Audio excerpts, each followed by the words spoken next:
Good morning everyone. Today we are going to start new chapter of your class, that is algebra. This algebra is completely a new topic for you, like you have not heard this word before class 6. Till class 5th you people have studied numbers in mathematics. Let me tell you that there are few branches of mathematics, that what is algebra, how it is related in your maths. I will just give a short idea. Like in your maths, we are studying some chapters in which you are drawing lines, line segment, ray. We are drawing squares, rectangles. We are talking about shapes. Okay. So that branch of mathematics in which we are dealing with shapes and like some drawings, that is geometry. Okay. वो branch क्या है? Geometry है. And there are some topics in your maths in which numbers are there. Okay, जैसे one like number system chapter, whole numbers, natural numbers, integers you have studied, that will all come under arithmetic. Okay, arithmetic. And there are some chapters in which you are studying about graphs and all, that is all coming under the group statistics. Okay, similar, like these are the different branches of mathematics which are covering a particular types of chapters. ठीक है, similar like mensuration you have studied. Okay, the previous chapter which we have done, that is also one branch of mathematics. Okay, in this branch of mathematics we are dealing all with measurements. ठीक है, जो भी हमने जैसे metre, centimetre, kilometre जो भी हम पढ़ते हैं, perimeter, area of so many shapes, that all measurement will come under mensuration. So similarly, algebra is also one of the branch of mathematics in which we are dealing with both, like numbers are also there in this, numbers and alphabets. Alphabets बोल रहे हम या उसको letters बोले, numbers and letters और numbers और alphabets. Numbers is having a fixed value, like if I am writing 5, तो 5 एक फिक्स नंबर है, वो चेंज नहीं हो सकता है.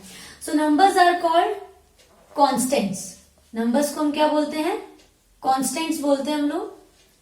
Similarly alphabets like A B C D all are taken in small letters. Okay, we can take it as capital letters also. ठीक है, तो numbers and constant, numbers are called constant because they are fixed. Alphabets की बात करें, जैसे मैंने A लिख दिया है, ए की वैल्यू कुछ भी हो सकती है. ए की वैल्यू 1 भी हो सकती है, ए की वैल्यू 2 भी हो सकती है, 3 भी हो सकती है. Like any variable can take any value. So that's why these alphabets are called variables. क्या बोलते हैं इनको? वेरिएबल्स. वेरिएबल्स वो जो कि वेरी कर जाए डिपेंडिंग ऑन क्वेश्चन. ठीक है, तो अलजेब्रा हमारी वो ब्रांच है मैथ्स की जिसमें हम नंबर्स और अल्फाबेट्स के साथ डील करते हैं, या फिर हम बोले हम कांस्टेंट और वेरिएबल के साथ डील करते हैं. अब इन कांस्टेंट वेरिएबल के बीच में प्लस का भी रिलेशन हो सकता है, माइनस का भी हो सकता है, मल्टीप्लाई का भी हो सकता है और डिवाइड का भी हो सकता है. Like they both can be connected by any of the relation.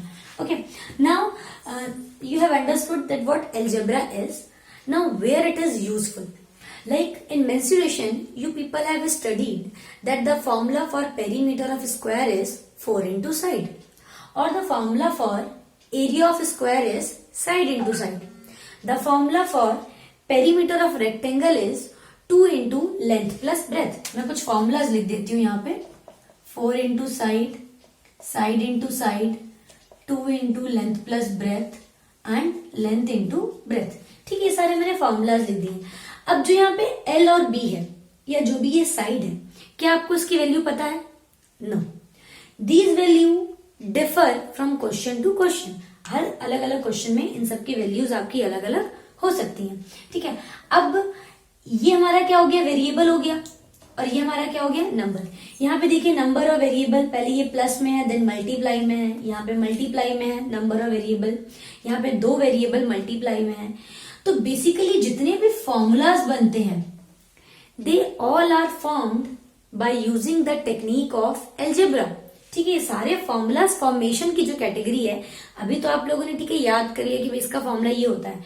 मैंने आपको रीजन भी बताया है कि इसका ये फॉर्मूला कैसे बना.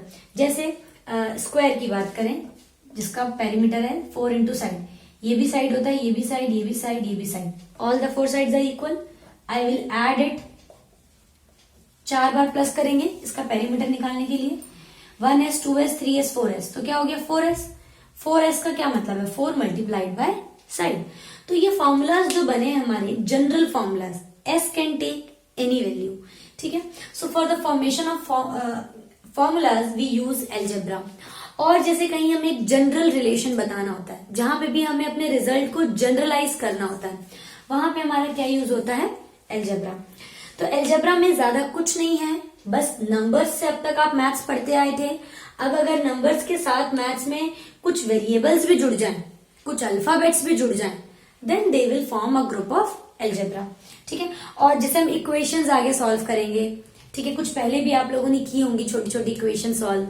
जैसे आपको पेरीमीटर दिया होता है तो 4 को आप डिवाइड करके साइड निकाल लेते हैं, या लेंथ दी हुई होती है, देन 2 से डिवाइड करके फिर ब्रेथ को माइनस करके हम लोग लेंथ निकाल लेते हैं। तो इस तरीके की इक्वेशंस हम लोग सॉल्व कर चुके हैं पहले भी, लेकिन हमें पता नहीं था कि जो हम कर रहे हैं वो एल्जेब्रा के अंदर आता है, ठीक है। अब आपको ये भी समझ में आ जाएगा। Now let's discuss some question of 11.1। इसमें क्या है 11.1 में, इसमें हम जितने भी क्वेश्चंस डिस्कस कर रहे हैं बहुत बेसिक से हमें सिखाया गया है। बेसिक हमें क्या सिखाया गया है कि कैसे हम किसी भी वेरिएबल का कोई पैटर्न बना रहे हैं, कोई भी पैटर्न बना रहे हैं, ठीक है, तो उसमें कितनी मैचस्टिक यूज होंगी उसका हम एक जनरल फॉर्मूला बना रहे हैं। जैसे फर्स्ट क्वेश्चन की अगर मैं बात करूं, फर्स्ट क्वेश्चन में आपको समझ में आएगा, फाइंड द रूल। रूल बनाना है, rule means a kind of formula. Find the rule which gives the number of matchstick required to make the following matchstick pattern। जैसे ए पार्ट में आपको टी लेटर का पैटर्न बनाना है, तो वो पैटर्न देखिए इस तरीके से बन जाएगा, this will be the pattern of T letter, ठीक है। तो ये पैटर्न बनाने के लिए हमें एक रूल बनाना है कि हमें कितने मैचस्टिक लगेंगे, ओके। अब देखिए अगर एक टी बनाती हूं मैं, एक टी को बनाने के लिए मुझे कितने मैचस्टिक लगेंगे, like this is 1 matchstick and this is another matchstick. तो एक टी को बनाने के लिए मुझे 2 मैचस्टिक लग रहे हैं, 2 टी बनाऊंगी तो और 2 लगेंगे, मीन्स 2 + 2, और 3 बनाऊंगी तो और 2 लगेंगे। मतलब जितने ज्यादा मैचस्टिक बढ़ाती जाऊंगी 2 2 2 बढ़ता जाएगा, मतलब 2 + 2 + 2, और I can say 2 multiplied by number of T, ठीक है। जितने भी हम टी बना रहे हैं उससे हमें 2 को मल्टीप्लाई करना है, क्योंकि एक टी में 2 मैचस्टिक लग रहे हैं, तो जितने भी टी बनाएंगे हम, we can calculate that how many matchsticks are needed, ठीक है। तो इसका हमारा जनरल फॉर्मूला क्या हो जाएगा, 2 multiplied by n। We have to mention n क्या है, where n is the number of Ts, कितने टी बना रहे हैं हम, ठीक है। n क्या है, हमारा नंबर ऑफ टी है, और 2 क्या है, like the number of matchstick required for 1 T. एक टी में 2 लग रहे हैं तो कितने, जितने टी होंगे उसका हम मल्टीप्लाई कर देंगे। Similarly for B part, Z letter बनाना है, 1 2 3। एक जेड लेटर में 3 मैचस्टिक लग रहे हैं, तो हम लिख सकते हैं 3n, where n is the number of Z, ठीक है। Similarly for C part, U की बात करें हम, इसमें भी 3n। आप चाहो तो इसको n की जगह कुछ भी ले सकते हो, a b c d any variable. मैं n ले रही हूं क्योंकि ये नंबर शो कर रहा है, where n is the number of u। तो बहुत इजी है ये पैटर्न बनाना, एक का बता देंगे तो जितने भी बन रहे हैं उससे उसको हम मल्टीप्लाई कर देंगे, तो ये फॉर्मूला बन गया। अगर सपोजिंगली अचानक मैं आपसे पूछूं कि भाई 10u बनाने हैं, कितने मैचस्टिक लगेंगे, तो आप डायरेक्टली इस फॉर्मूले में 10 डाल दो, 3 10s are 30u लगेंगे। तो अब आपको काउंट करने की जरूरत नहीं पड़ेगी, नहीं तो आप 10 बार u बनाओगे फिर आप काउंट करोगे 1 2 3 4 5 6, इट विल टेक टाइम, ठीक है। तो इसके लिए हम क्या करेंगे, इसमें हमने सिंपल क्या कर दिया है, एक फॉर्मूला रेडी कर दिया है। देन फॉर डी पार्ट, इसमें क्या है, v है, तो v के लिए 2n again, where n is the number of v। e part की हम बात करें, उसमें e ही बनाना है, तो 1 2 3, then 4 and 5, so this is 5n, where n is the number of E. Similarly for F part, 1, 2, 3, 4, 5. So again it will be 5n. G part में क्या है, R है. R के लिए देखिए 1, then 2, 3, 4, 5 and 6. So for this it is 6n, where n is the number of that letters. तो इस तरीके से हम जनरल फॉर्मूला तैयार कर रहे हैं. तो इस एक्सरसाइज में आपको बिल्कुल भी मेहनत नहीं करनी है, बस फॉर्मूलेस तैयार करने, एक जनरल रूल तैयार करना है. ठीक है, काउंट कर लेना है जो भी, या लेट कर लेना है, कोई भी वेरिएबल हम लोग लेट कर सकते हैं. Now we will look at next question. Now we will next question, that is question number 2. इसके क्वेश्चंस के आंसर्स आपके बहुत छोटे छोटे हैं, क्वेश्चन भी बहुत सिंपल सिंपल है, बस आपको क्वेश्चन समझ में आ जाएंगे. ठीक है, अगर प्रैक्टिस करते रहोगे. अब सेकेंड क्वेश्चन में क्या बोला है, we already know the rule for the pattern of the letter LCF. L का, C का, ठीक है, जैसे L का पैटर्न क्या हो जाएगा 2n, C का पैटर्न क्या हो जाएगा, that will be 3n. Okay, and then F का पैटर्न, F का पैटर्न क्या होगा हमारा 1, 2, 3 and 4. So this will be 4n. तो ये हमने पैटर्न देख लिया LC and F. Some of the letters from question 1 give us the same rule as that given by L. जो L जो रूल देता है, L क्या रूल देता है 2n. 2n कौन कौन से लेटर रूल देते हैं, एक देखिए 2n वाला रूल हमने किस किस में देखा था, T में देखा था, देन V में देखा था हमने. ठीक है, क्वेश्चन नंबर 1 में सिर्फ T और V में, T and V also has the rule 2n which is same as L. बहुत छोटा सा क्वेश्चन है, बस T और V में हमें बताना है कि फर्स्ट क्वेश्चन से किस में मैच कर रहा है. ठीक है, क्योंकि इन सब में 2 लेटर्स चाहिए. As all need 2 matchsticks. ठीक है, ये बहुत छोटा सा क्वेश्चन था जो कि हो गया हमारा, इसमें और कुछ नहीं करना है. अब देखते हैं हम लोग क्वेश्चन नंबर 3 से देखते हैं. क्वेश्चन नंबर 3 में हमारा क्या है, cadets are marching in a parade. हमने परेड में कैडेट्स को मार्च करते हुए देखा है, सबने देखा है. Like in Republic Day parade also we see in our TV that cadets are marching. So there are 5 cadets in a row. जैसे ये एक रो है, ठीक है, इस एक रो में 5 कैडेट्स हैं. Total 5 cadets are there in a row. Now, what is the rule which gives the number of cadets given the number of rows? अगर आपको number of rows पता है तो हम क्या पता कर सकते हैं कि कितने cadets हैं. देखिए कि आपने कभी भी परेड में देखा होगा, एक सिमिट्री होती है, जो फर्स्ट लाइन में होगा वही सारी लाइंस में होगा. तो अगर पहले रो में 5 कैडेट हैं, दूसरे रो में भी 5 होंगे, तीसरे रो में भी 5 कैडेट्स होंगे. So use n for the number of rows. ठीक है, तो इसको हम कैसे करेंगे, देखिए number of rows is equal to n, then cadets in each row या फिर इन वन रो. आप इसको ईच रो भी लिख सकते हैं या फिर वन रो भी लिख सकते हैं. Cadets in one row is equal to 5.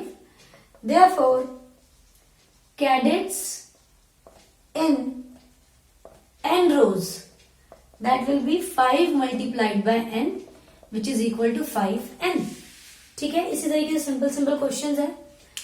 Multiply करते हैं तो ये साइन हम हटा सकते हैं. सिमिलरली फॉर फोर्थ क्वेश्चन में क्या है, if there are 50 mangoes in a box. एक बॉक्स में 50 मैंगोज हैं, then how will you write the total number of mangoes in terms of the number of boxes. Use b for the number of boxes. Then number of boxes कितने हैं, b. Now mangoes in one box is equal to 50.